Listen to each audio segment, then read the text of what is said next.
IDF के हमलों के बीच दावा किया जा रहा है कि हमास फिर से संगठित हो रहा है और इजराइल के खिलाफ दूसरे दौर की जंग शुरू कर सकता है।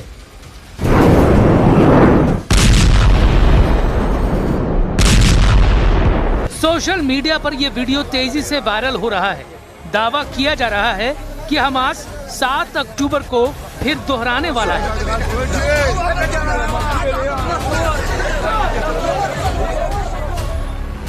एक और वायरल वीडियो में दावा किया गया कि हमास इजरायलियों पर वैसे ही हमला करेगा और उन्हें बंधक बनाएगा जिस तरह हमास ने 7 अक्टूबर 2023 को अचानक हमला किया।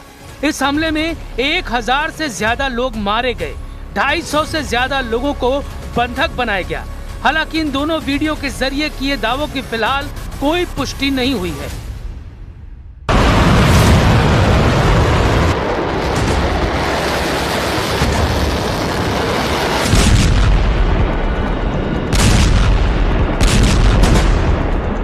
लेकिन 2 दिन पहले इजराइल के एक दावे ने हमास से उठती जंग की चिंगारी पर फुल स्टॉप लगा दिया।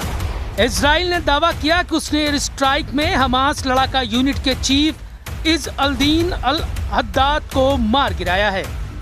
इस स्ट्राइक के बाद गाजा से तबाही की तस्वीरें भी आईं। साथ ही इज़ अल-दीन अल-हद्दाद की मौत का मातम भी दिखा। द घोस्ट के नाम से मशहूर इज़ अल-दीन अल-हद्दाद को मई 2025 में मोहम्मद सिनवार की मौत के बाद हमास लड़ाका यूनिट अल कसम ब्रिगेड का चीफ बनाया गया था। अब रिपोर्ट सामने आ रही है कि हमास के अल कसम ब्रिगेड की कमान मोहम्मद उदैह को सौंपी गई है। उदैह पहले हमास की मिलिट्री इंटेलिजेंस का प्रमुख था। दावा किया जाता है कि 7 अक्टूबर 2023 के इजराइल पर हुए हमले की पूरी साजिश इसी ने रची थी। इजरायली बॉर्डर की कमजोरियों को पहचानने और हमले को अंजाम तक पहुंचाने की पूरी प्लानिंग में उसकी अहम भूमिका बताई जाती है। अब डर है कि वो इस तरह के हमले को फिर से अंजाम दे सकता है। तो क्या गाजा में खाड़ी का सबसे खतरनाक चैप्टर शुरू होने वाला है? हमास ने नया बॉस चुनकर इजराइल को 7 दिन में बदला का संदेश दे दिया है। क्या लेबनान में हिजबुल्लाह और गाजा में हमास 2 मोर्चों पर इजराइल को घेरने की तैयारी है ताकि इजराइल इन दोनों मोर्चों पर फंसा रहे और ईरान खुलकर अमेरिका और इजराइल पर नए हमले का प्लॉट तैयार कर सके? השבוע אנחנו חיסלנו את רב המרצחים עז א-דין אל-חדאד. הוא היה בעצם מספר 1 בזרוע הצבאית של החמאס, וזה הזרוע של החמאס, זה החמאס. בעזה הוא חוסל.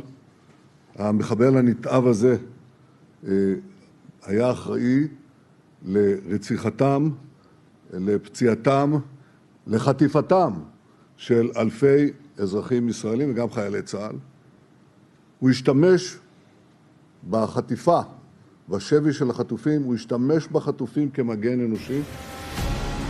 इजराइल की सेना हमास के अल कसाम ब्रिगेड के पुराने चीफ की मौत का जश्न मना रही है, लेकिन हमास ने बिना देरी किए दूसरा चीफ खड़ा कर दिया है। ये वो चीफ है जिसने 7 अक्टूबर की पूरी कहानी की प्लॉटिंग की थी और यहीं से शुरू होता है इजराइल का नया डर, क्योंकि सोशल मीडिया और कट्टरपंथी चैनलों पर ये नैरेटिव फैलने लगा है कि नया हमास तेज बदला लेने की मूड में है। हालांकि 7 दिन में बदला लेने वाली खबर की पुष्टि नहीं हुई है, लेकिन हमास समर्थक नेटवर्क में बदला लेने का मैसेज तेजी से फैल रहा है और यही वजह है कि इजराइल की सेना सीज फायर समझौते के बावजूद दोनों मोर्चों पर बहुत आक्रामक दिख रही है। गाजा पर लगातार एयर स्ट्राइक हो रही है, ग्राउंड पर बम के गोले गिर रहे हैं। אנחנו לופתים את החמאס, אנחנו יודעים בדיוק מה המשימה שלנו, והמשימה שלנו היא אחת, להבטיח שעזה לא תהווה יותר איום על ישראל, וגם את המשימה הזאת אנחנו מבצעים.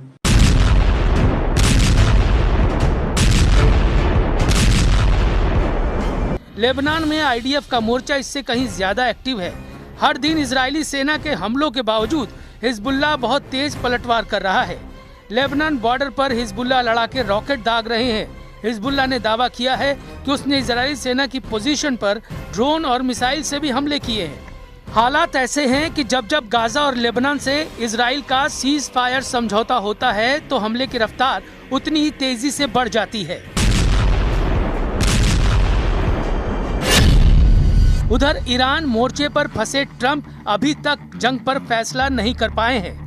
इजराइल आरोप लगा रहा है कि हमास और हिजबुल्लाह दोनों ईरान की बदौलत जिंदा हैं। इजराइल खुलकर ईरान पर हमला करना चाहता है, लेकिन ट्रंप खाड़ी में ईरान के चक्रव्यूह में फंसे दिख रहे हैं। एक तरफ फिर से खड़ा होता हमास, दूसरी तरफ हिजबुल्लाह का तेज पलटवार और इसके बीच ईरान से नए हमलों का डर। और इन तीनों के बीच खड़ा इजराइल इन तीनों से एक साथ बदला लेना चाहता है, लेकिन हथियारों की इस जंग में मनोवैज्ञानिक दबाव ने इस युद्ध को और भी खतरनाक बना दिया है। हमास बार बार ये साबित करना चाहता है कि कमांडर को मारकर वो संगठन को खत्म नहीं कर सकता है, लेकिन इजराइल 7 अक्टूबर के हर मास्टरमाइंड को एक एक कर खत्म करना चाहता है। और जो लड़ाई जमीन को लेकर शुरू हुई थी वो बदले की लड़ाई में बदल गई है। गाजा में हर धमाके के बाद बदले की नई कसम उठती है। लेबनान में हर मिसाइल अटैक के बाद एक नया फ्रंट खुलता है और मिडिल ईस्ट धीरे धीरे उस मोड़ की तरफ बढ़ जाता है जहां शांति, सीज फायर सिर्फ कागजों की कहानी रह जाती है।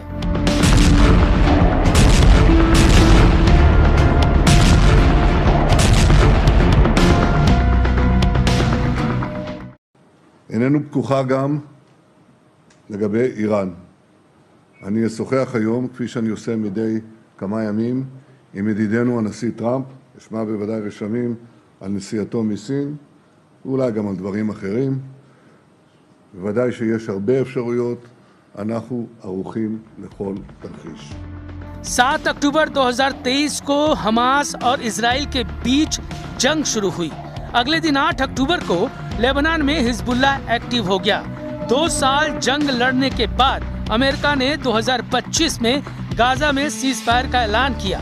तब तक इजराइल गाजा के बड़े हिस्से को कंट्रोल कर चुका था, लेकिन इसी महीने इजराइल ने फिर से हमास के अल कसम ब्रिगेड के चीफ को ढेर कर दिया। लेकिन हमास इसके बाद भी चुप नहीं बैठा, उसने नए चीफ का ऐलान कर दिया। अब सवाल है, क्या मोहम्मद उदैह हमास को और ज्यादा आक्रामक बनाएंगे? इजराइल के खिलाफ जंग में अब हिजबुल्लाह पूरी ताकत से उतरेगा? क्या दोनों मोर्चों पर इजराइल की जंग नीति काम कर रही है? लेकिन अब सवाल सिर्फ गाजा या लेबनान का ही नहीं है। सवाल है मिडिल ईस्ट में जंग की जलती आग कहां जाकर रुकेगी? एक तरफ हमास का नया चेहरा, दूसरी तरफ हिजबुल्लाह की मिसाइलें और तीसरी तरफ ईरान का साया। इन तीनों के बीच खड़ा इजराइल अब आर पार के मूड में दिख रहा है। अब खाड़ी उस मोड़ पर खड़ा है जहां एक चिंगारी पूरे इलाके को सबसे भयानक युद्ध की आग में धकेल सकती है। और सबसे बड़ा सवाल, मिडिल ईस्ट उस युद्ध की तरफ बढ़ चुका है जिसे रोकना क्या अब किसी के बस में नहीं है।